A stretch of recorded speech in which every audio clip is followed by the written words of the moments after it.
Luna always knew she was different. While other children ran around the school playground during recess, she sat alone beneath the large oak tree, watching the world with curious eyes and a heart that seemed too big for her 6 years. It was a Monday morning when it all began. The air was crisp, carrying the scent of damp earth from the previous night's rain. The golden leaves of the oak shimmered like tiny suns against the gray sky, and Luna could feel the cool moisture of the grass through the thin fabric of her school uniform skirt. She carefully unwrapped her sandwich, 2 slices of bread with a thin layer of butter and a small piece of ham that her mother had stretched as far as possible. It was all they had, but Luna never complained. In fact, she always shared her food, even when there wasn't much to share. That's when she saw him. A majestic crow with feathers that gleamed blue-black under the filtered light through the clouds, perched on the chain-link fence just a few yards away. His small, bright eyes observed Luna with an intensity that made her heart beat a little faster. It wasn't fear, it was recognition, as if 2 old souls were meeting for the first time. "Hi there," whispered Luna, her sweet voice cutting through the quiet air. The crow tilted his head, and she could swear there was deep intelligence in that black gaze. Without hesitation, she broke her sandwich in half and tossed a piece toward the bird. The crow descended gracefully, picked up the bread with its beak, and swallowed it quickly. Then he did something unexpected. He made a low sound, almost like a thank you, before flying toward the nearby trees. Luna smiled, feeling a strange warmth spreading through her chest. It was as if she had made a new friend. What she didn't know was that this simple, innocent encounter was about to change everything for her family. The house where Luna lived sat on a street of uneven sidewalks, where small brick houses crowded together like crooked teeth. The paint on the exterior walls was peeling in places, and the iron gate creaked every time someone entered or left. But to Luna, it was the most beautiful place in the world, especially when her mother, Carmen, hummed softly while tending to the plants on the kitchen windowsill. Carmen was a 32-year-old woman who carried the weight of the world on her thin shoulders. Her hands, always in motion, washing, cooking, sewing, trembled slightly when she thought no one was looking. She had lost her job at the clothing store 3 months earlier, when the owner decided to only hire salespeople with college experience. Since then, she did alterations for neighbors and sold homemade sweets, but the money barely covered basic expenses. Miguel, Luna's father, worked as a construction worker when he could find jobs. He was a 40-year-old man with calloused hands and a smile that lately appeared less and less. His back ached constantly, the result of decades carrying cement bags and working under the scorching sun. In recent months, jobs had become scarce, and he found himself forced to accept anything from clearing lots to unloading trucks for a fraction of what he used to earn. The debt had started small. $500 borrowed from an acquaintance to pay for Carmen's blood pressure medication, then $300 more to fix the roof leak. And when Miguel was out of work for 2 weeks due to a sprained ankle, they needed another $400 to buy food. The problem was the interest, 20% per month, growing like a poisonous weed, choking their finances. Now the debt had reached $2,500, and Sal, the loan shark, was losing patience. Last week he had shown up at their door with 2 cold-eyed men, making it clear that his tolerance was running out. But Luna knew nothing about any of this. To her, life continued with the magical simplicity of childhood. And the next day, when she returned to her favorite spot under the oak tree, the crow was there waiting. "You came back," said Luna, clapping her hands softly. The crow hopped on the ground, approaching cautiously. This time, when she offered half of her sandwich, he accepted it directly from her hand, his beak lightly touching her small fingers. After eating, the crow did something extraordinary. He flew to a nearby tree and returned with something in his beak, a crumpled paper that he dropped at Luna's feet. It was just litter, but to Luna, she smoothed it carefully and put it in her pocket. To her, it was a gift, and gifts deserved gifts in return. "Thank you," she said, offering an extra piece of ham. "You're very kind." The crow seemed to understand. He made a low sound, almost like a "you're welcome," and Luna laughed, delighted. It was the beginning of a friendship that no adult could comprehend. In the following days, the ritual repeated. Luna shared her food, and the crow brought small gifts, bottle caps, pieces of ribbon, and occasionally colorful papers he found around the city. Luna religiously stored everything in an old shoebox under her bed, like treasures of immeasurable value. It was on Thursday of the second week that the crow brought something different.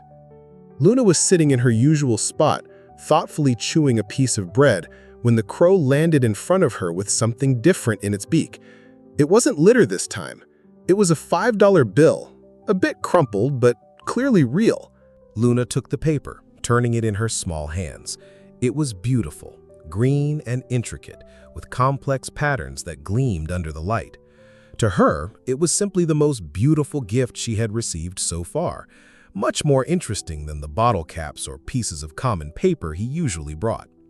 "How pretty!" she exclaimed, offering the crow not just half, but the entire sandwich. "You deserve all of this for such a wonderful gift." The crow accepted the generous reward, watching Luna's special reaction carefully. Like all corvids, he was naturally attracted to bright and colorful objects, but now he realized that those specific papers, with their complex patterns and vibrant colors, caused extraordinary joy in his human friend. Without Luna knowing it, she had just taught the crow that those specific colorful papers were special treasures that deserved the best rewards. The following weeks brought a comforting routine for Luna, but growing tension for her parents. The crow, whom she had lovingly named Blackie, became her constant companion at recess. He not only accepted food from her hands now, but had begun to mimic simple words he heard Luna repeat. "Hi," he would croak when he saw her arrive, making Luna laugh until her belly hurt. "Come here," he learned to say when he wanted her to come closer, and most surprising of all, more, when he wanted extra food. Luna's teacher, Mrs. Garcia, was impressed with the connection between the girl and the bird. "It's rare to see a crow so domesticated," she commented to other teachers. "Luna has a special gift with animals." But what no one at school knew was that Blackie was applying his own lessons outside of there. Like all crows, he was incredibly intelligent, capable of solving complex problems and making connections that many animals couldn't. And the lesson that Luna had inadvertently taught him, that those specific colorful papers were worth extra food, had awakened in him a behavior that would change everything. Blackie began to explore the city with renewed purpose. He observed humans with redoubled attention, noticing where they dropped those precious papers. Wallets forgotten on park benches, bills that fell from pockets during morning runs, money lost near ATMs. His keen vision and natural instinct for shiny objects made him an exceptional collector, not just of money, but also of gleaming coins, metallic bottle caps, and anything that sparkled in the sun. And with each treasure he brought to Luna, especially the colorful papers she loved so much, he received a proportionally generous reward. The girl, in her innocence, interpreted each gift as special, but showed particular joy with those shiny papers, reciprocating with the best of what was in her lunchbox. Meanwhile, at home, her parents' situation was rapidly deteriorating. Carmen had begun to economize on everything, claiming she needed to take better care of money, when in reality she was saving every penny to try to reduce the debt. Her hands trembled slightly when she thought no one was looking, and she spent more time kneeling in front of the small crucifix on the living room wall. "Lord, show us a way, please," she murmured on a particularly difficult afternoon while Luna played in the backyard. Miguel tried to maintain the appearance of normality, but worries accumulated visibly on his face. He had accepted increasingly heavy jobs, coming home with an aching back and less energy to play with Luna. The electric bill arrived with a notice of disconnection in 3 days. The gas was running low, and Sal had sent word that he wanted to talk at the end of the week. "Carmen," Miguel said in a low voice while Luna slept, maybe it's time to think about asking your sister in Chicago for help, at least until things get better." Carmen turned to him, her eyes shining with contained tears. "And abandon our home? Our neighbors? Luna's school? Miguel, she's 6 years old. She can't keep moving from city to city like she's a package." I know," he sighed, running his hands through his hair. "But look at us, Carmen. We're sinking, and I can't get you two out of this." It was Friday when Sal showed up again. This time he came alone, but his presence filled the small living room space like a storm cloud. He was a short, stocky man with a prominent belly that stretched his silk shirt and fat fingers adorned with gold rings. His small, shrewd eyes moved quickly around the environment, cataloging each item of potential value. "Miguel, my friend," he said, sitting on the couch without being invited, "you look tired. Working too hard?" Miguel remained standing, his hands slightly clenched. "Sal, I said I'd have the money by the end of the month. I'm chasing some jobs." "End of the month," Sal laughed, an unpleasant sound that made Carmen retreat further into the kitchen. Miguel, we're almost at the end of the month, and the debt doesn't stop growing. 2,500 became 2,800. Next week, it'll be 3,200. "Please." Miguel sat on the edge of the armchair, his voice loaded with desperation he was trying to disguise. "I have a big job coming in, a project that will last a whole month." Miguel, Sal shook his head, feigning regret. "I know you like me. We've been neighbors for years, but business is business. And my associates, well, they're not as understanding as I am. I'll be clear with you. Monday, $2,800 cash. Otherwise, I'll have to take more direct measures." The silence that followed was broken only by the sound of Luna humming softly in the backyard, playing with colored pebbles, unaware of the storm forming over her family. When Sal left, Miguel collapsed in the armchair, burying his face in his hands. Carmen came from the kitchen and knelt beside him, running her hand through his graying hair. "We'll find a way," she whispered, but her own voice trembled with a faith that was being tested beyond its limits. Neither of them knew that right at that moment, Luna was in the backyard carefully organizing a small collection of colorful papers that Blackie had brought her over the past few weeks. To her, they were simply beautiful gifts from her best friend. To any adult who saw them, they would represent exactly $2,300 in various bills. But adults don't always look at the right things at the right times. Sunday night arrived loaded with tension that even Luna, in her innocence, could feel. The air was heavy, humid, and dark clouds accumulated on the horizon, promising a storm. The electric house had been cut on Friday as threatened, and now the family moved by candlelight that Carmen had saved for emergencies. Miguel couldn't sleep. He sat at the kitchen table until late, staring fixedly at a blank sheet where he should be writing a plan, a solution, anything. But his mind was empty, consumed by the weight of failure. As the man of the house, he felt he had failed at the only thing that really mattered, protecting his family. Carmen lay beside Luna, who slept peacefully in her small bed, unconscious of the silent tears her mother shed. "Her guardian angel, please protect my daughter from what's coming." It was almost midnight when Miguel finally decided to go to bed, but before he could get up, he heard a sound that made his blood freeze. Footsteps in the backyard, deliberate steps, trying to be silent but clearly audible in the night's silence. Two figures moved in the shadows near the house. They were the men who had accompanied Sal before, Tony and Gary, known for their unconventional collection methods. Tony was tall and thin, with long arms that seemed to reach anywhere he wanted. Gary was shorter, but compensated with an aggressiveness that everyone feared. "You sure it's tonight?" whispered Gary, stumbling slightly on the uneven, muddy terrain of the backyard. "Sal was clear," replied Tony. "A little nighttime visit to remind Miguel of the consequences. No violence, just psychological pressure." They approached the house, but the terrain was more treacherous than expected.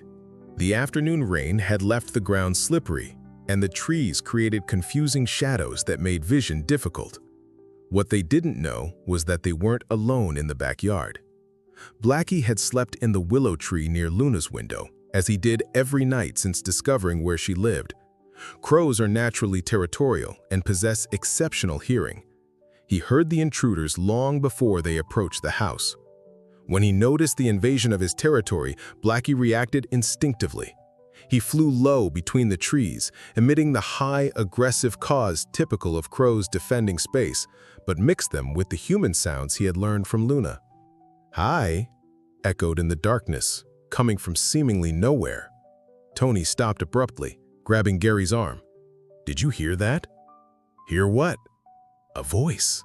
Someone said hi." The sound came again, this time mixed with louder croaks. "Come here.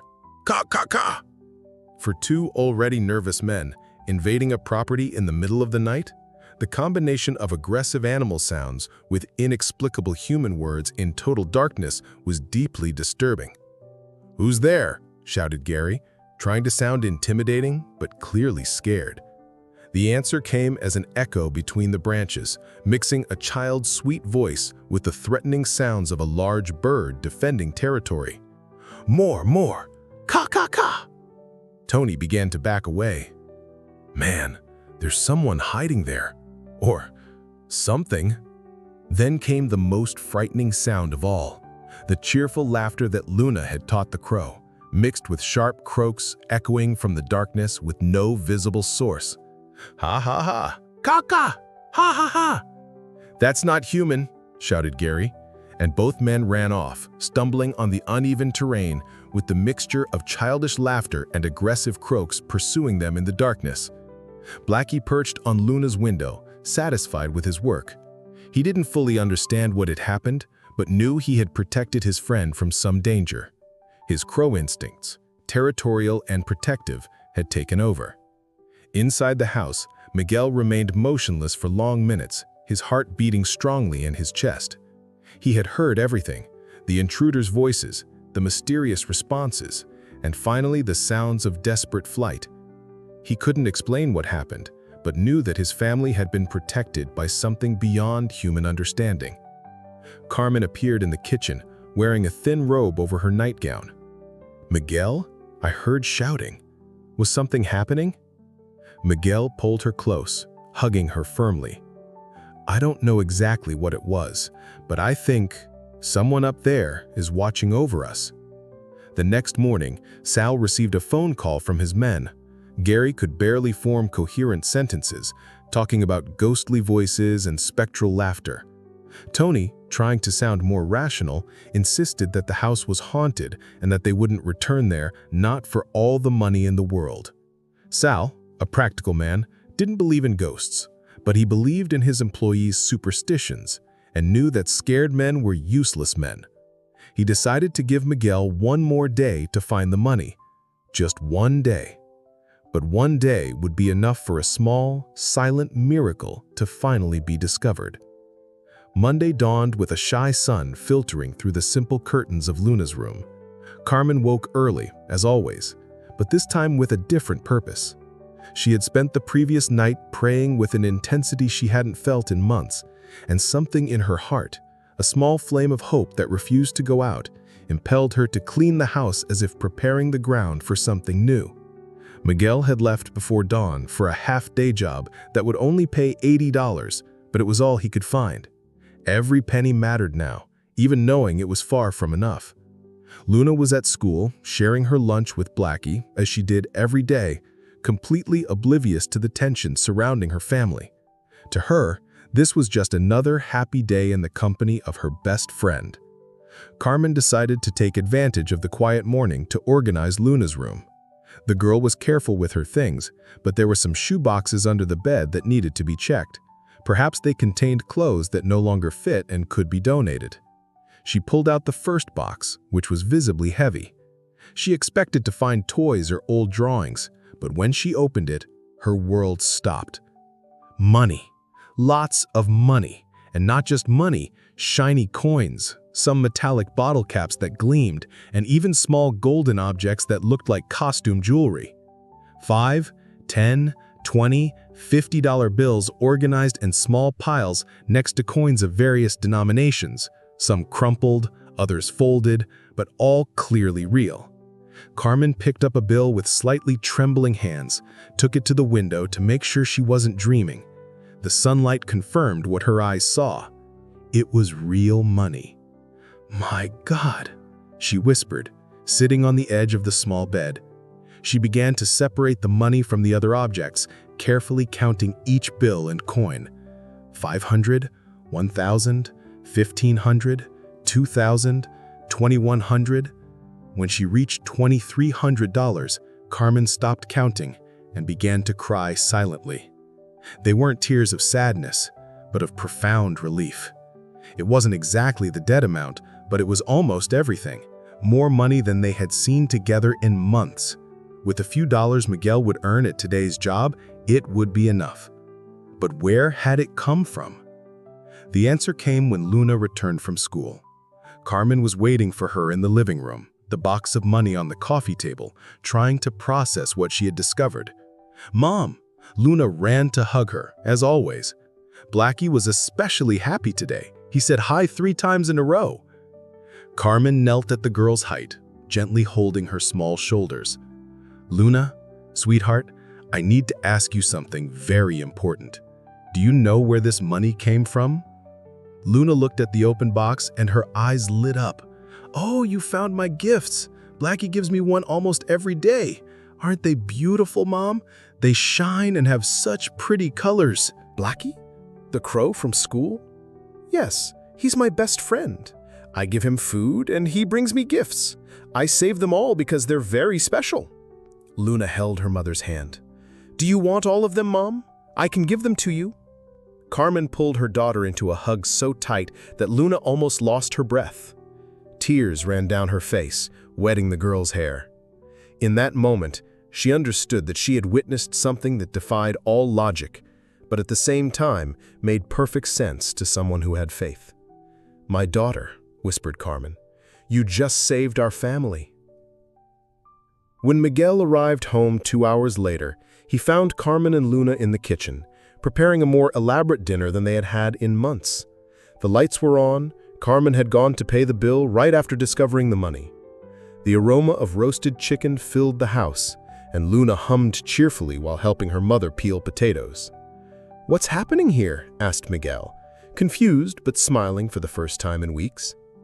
Carmen showed him the box. She explained about the discovery, about Blackie, about the gifts that Luna had collected without knowing their true value. Miguel counted and recounted the money 3 times before accepting it was real. $2,300, he said, his voice choked. "Almost exactly what we need." That same afternoon, Miguel went to Sal's house with the $2,300 Carmen had found, plus the $80 he had earned at work that day, and $50 they managed to gather from other small savings.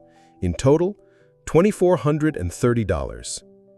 "Sal," said Miguel, taking a deep breath, "I brought what I could gather. I know it's still a little short, but—" The loan shark counted the money twice, his expression gradually changing. $2,400, he murmured. "Interesting. Where did all this come from?" "I got some extra jobs," replied Miguel, keeping the details to himself. Sal was silent for a moment, drumming his fingers on the table. The truth was that his men had flatly refused to return to that house after the previous night's experience, talking about ghostly voices and haunted place. As a practical man, he didn't believe in ghosts, but he did believe that scared men were useless men. "You know what, Miguel," said Sal, finally. "I'll accept this $2,400 as full payment. Consider the remaining $400 as a discount for punctuality." Miguel blinked, surprised. "Are you sure?" "I am, and I hope our business ends here. My associates are unavailable for future visits to your house." Miguel smiled slightly, remembering the mysterious sounds from the night before. "I understand. Our house is really, well, protected." That night, for the first time in months, the family dined together under electric light, talking about plans for the future. Miguel had managed to confirm the month-long job he had mentioned to Sal. This time it was true. Carmen was confident she could get another job now that the financial pressure had diminished. And Luna, innocent and happy, talked animatedly about her special friend who brought beautiful gifts. "Mom," said Luna, while Carmen helped her brush her teeth, "Blackie is very smart. I think he knew you needed the gifts." Carmen stopped the brush for a moment, looking at her daughter's reflection in the mirror. "Why do you think that, sweetheart?" "Because today, when I told him you were happy with the gifts, he did this." Luna made a movement with her head, imitating the crow. Like he was saying, "You're welcome." Carmen kissed the top of her daughter's head. "Maybe he's more special than we imagine." 3 months later, the family's life had changed completely. Miguel was working regularly at a construction company that values his experience and honesty. Carmen got a part-time job at an elementary school where her natural skills with children were much appreciated. And Luna continued visiting Blackie every day at recess. The difference was that now she brought more elaborate lunches to share with her friend. Bigger sandwiches, fresh fruits, sometimes even small pieces of cake that Carmen prepared especially for the crow. Blackie stopped bringing gifts of colorful paper. Like all intelligent animals, he had realized that the need had passed.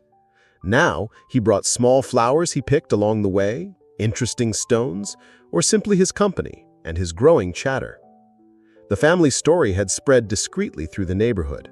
Not exactly the details, no one talked openly about loan sharks and threats, but the story of the girl and the crow who brought good luck to the house.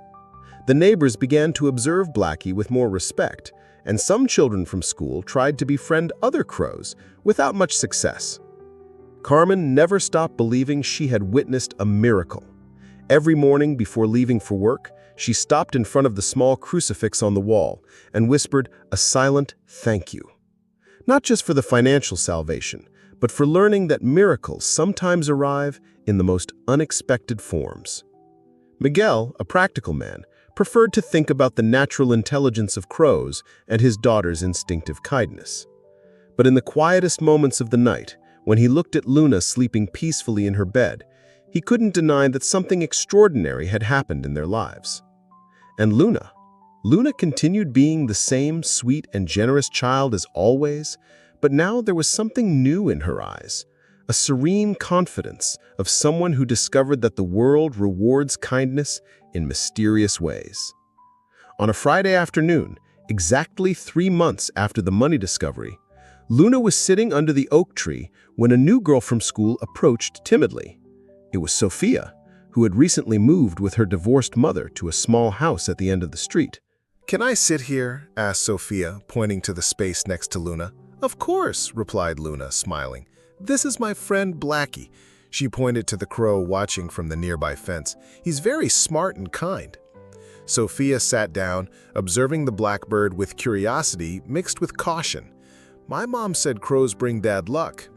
Luna shook her head emphatically. "That's not true. Blackie brought lots of good luck to my family. Sometimes people don't understand that different things can be special." She broke her sandwich into 3 pieces, one for her, one for Sophia, and one for Blackie. "Want to see how friendly he is?" When Blackie gently accepted the bread from Sophia's hand, the girl laughed with surprise and joy. It was the first genuinely happy moment she'd had since the difficult move. "Luna," said Sophia, biting her piece of sandwich, "thank you for sharing with me." "Of course," replied Luna simply. "Sharing makes things taste better." Blackie, observing the new dynamic, tilted his head as if approving. 2 girls were better than 1 to take care of, and his human family was growing. While the 2 girls talked and laughed, Blackie flew to the tallest tree in the schoolyard and made a sound that neither of them recognized. It was the sound crows make when they're completely satisfied with their territory and their family. On the other side of town, in a small but well-organized room, Carmen typed reports at the school where she worked. Through the window, she could see children playing at recess, and for a moment, she thought about Luna and how life could change when you least expect it. Her fingers stopped on the keys when she saw a crow perched on the window. It wasn't Blackie, she would recognize him anywhere, but for an instant, her eyes met the bird's and Carmen smiled. "Thank you," she whispered softly, and could have sworn the crow tilted his head before flying away. Some stories don't have perfect explanations. They don't have scientific or logical answers that satisfy every question, but they have truths that transcend understanding. Truths about kindness, about how the universe responds to pure hearts, and about how miracles sometimes arrive on the most unlikely wings. Luna had learned the most important lesson of all. When you offer what you have with genuine love, the world finds surprising ways to reciprocate. And sometimes that reciprocation comes through a black friend with shiny feathers who understands the value of friendship better than many humans. That afternoon, when Luna arrived home from school, she found her parents in the kitchen preparing dinner together, something that had become tradition since things improved.